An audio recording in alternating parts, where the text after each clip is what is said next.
When Goldberg first debuted on the wrestling scene in late 1997, it was something people had never seen before. His super impressive physique, alongside his 6'4" frame, mixed with his freak of nature-like athleticism, was just too much for his fellow WCW superstars. And wrestling fans in this era simply couldn't get enough. So when WCW unfortunately went out of business in early 2001, it was a no-brainer for the WWE, the biggest wrestling company in the world, to try and sign him. But thanks to Goldberg's guaranteed big money contract from Time Warner, it would be nearly 2 years before Goldberg made the jump. On the Raw after WrestleMania 19, freshly after beating Stone Cold Steve Austin, The Rock would make his way to the ring for The Rock Appreciation Night. And this wasn't The Rock that wrestling fans and people have grown to love today. This was Hollywood Rock, a different side of The Rock that started to come out after he left and made his first run in the movie industry.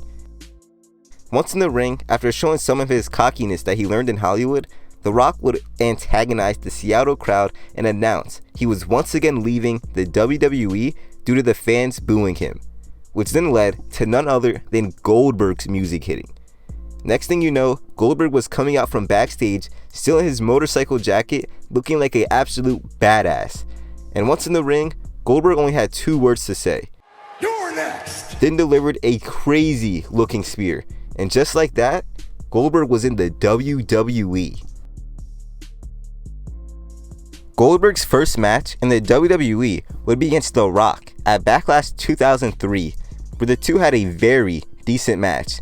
Nothing spectacular, but also nothing bad. It was pretty decent for what it was and was a dream match, so I guess it's worth checking out.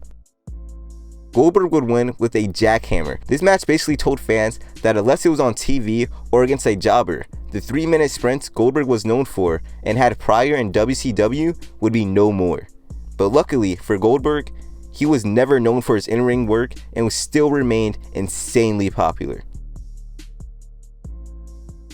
His next few matches would be against Chris Jericho, Christian in a steel cage match, then Ric Flair in a no DQ match, which then led to Goldberg qualifying for the second ever Elimination Chamber, taking place at SummerSlam.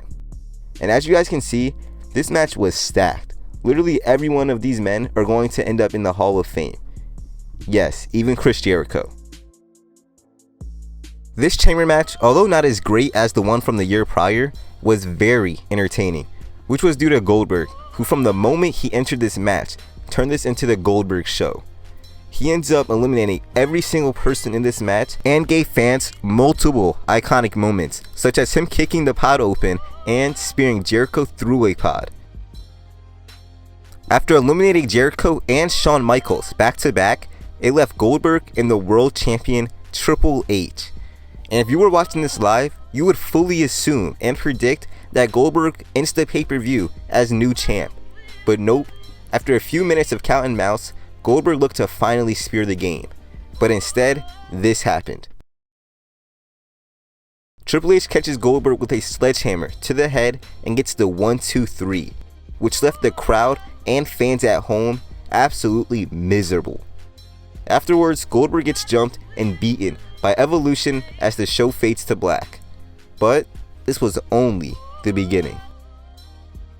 At the next pay-per-view, Unforgiven, Goldberg would go up against Triple H for the World Heavyweight title, in a title versus career match, where if Triple H got DQ'd, Goldberg would be awarded the title.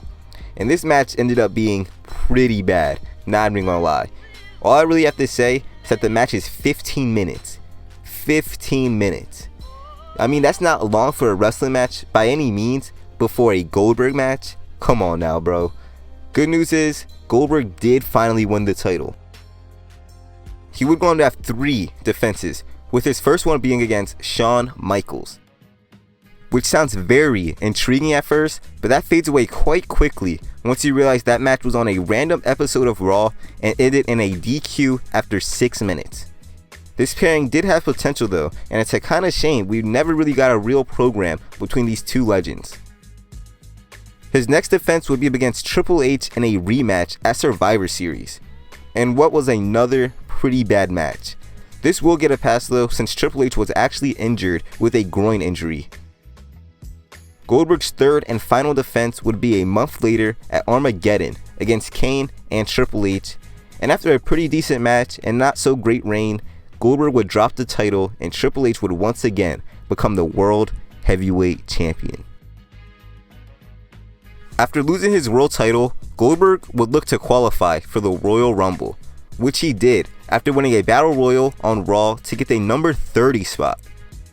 Fans were pretty much expecting Goldberg to win since he just lost the belt, so it was quite shocking when Brock Lesnar, who was still WWE champ at the time, out of nowhere eliminated Goldberg from the Rumble, which resulted in Goldberg costing Lesnar his title the next month at No Way Out, which seamlessly set up a dream match at WrestleMania 20, Goldberg vs. Brock Lesnar.